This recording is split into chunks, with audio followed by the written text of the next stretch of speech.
The Maritime Museum is located in the North Jakarta area, precisely on Jalan Pasar Ikan number 1 RT 11 RW 5, Penjaringan Kecamatan Penjaringan, North Jakarta Special Capital Region of Jakarta, 14.440. This museum is a mover in the field of maritime culture. This museum provides an explanation of the Indonesian Maritime Museum since ancient times for the Dutch East Indies era in Indonesia to Japan. During the Dutch occupation, the Maritime Museum building was a warehouse that functioned to store, select, and pack agricultural products, such as spices, which were the main commodities of the VLC, which were very popular in the European market. The building that stayed right next to the Ciliwung estuary has two sides.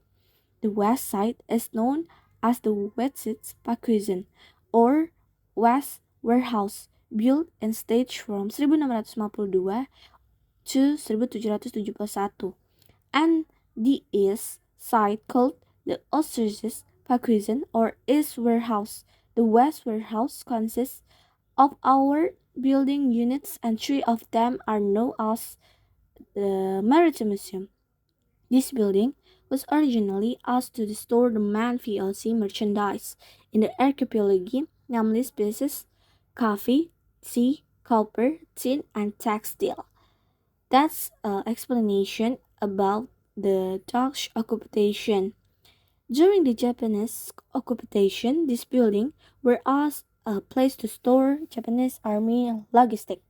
After Indonesia independence, this building was used by PLN and PTT for a warehouse.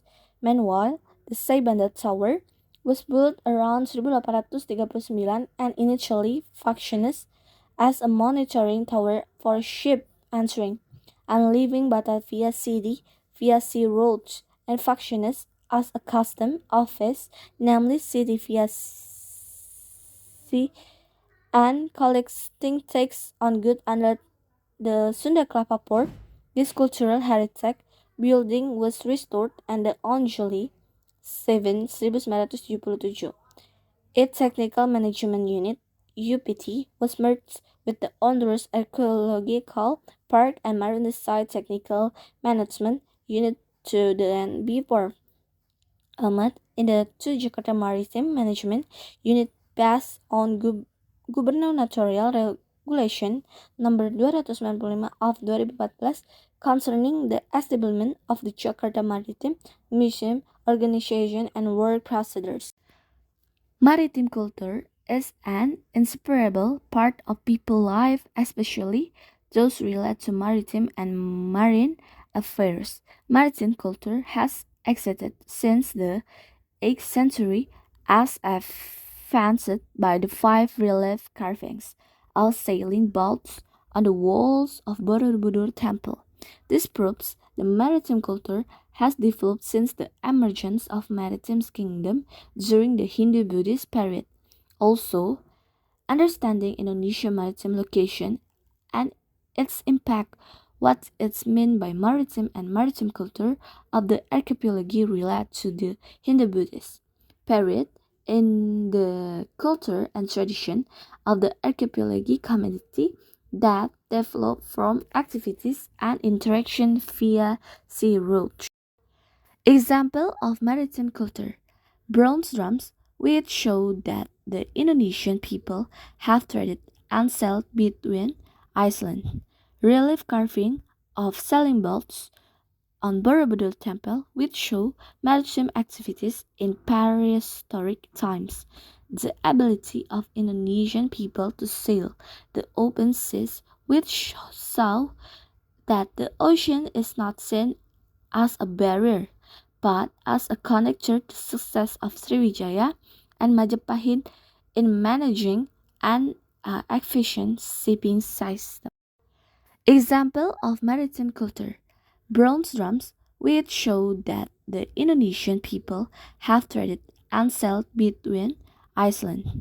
Relief carving of sailing boats on Borobudur Temple, which show maritime activities in prehistoric times. The ability of Indonesian people to sail the open seas, which saw that the ocean is not seen as a barrier, but as a connector to success of Sriwijaya and Majapahit in managing an efficient shipping system. The role of maritime culture in maritime museum providing public service on information about the maritime affairs of the archipelago. Number one, increasing public insight and appreciation of maritime values. Number two, making a place for public visit that is educational, informative, and recreational. Number three, developing a sense of love for the homeland through maritime exploration.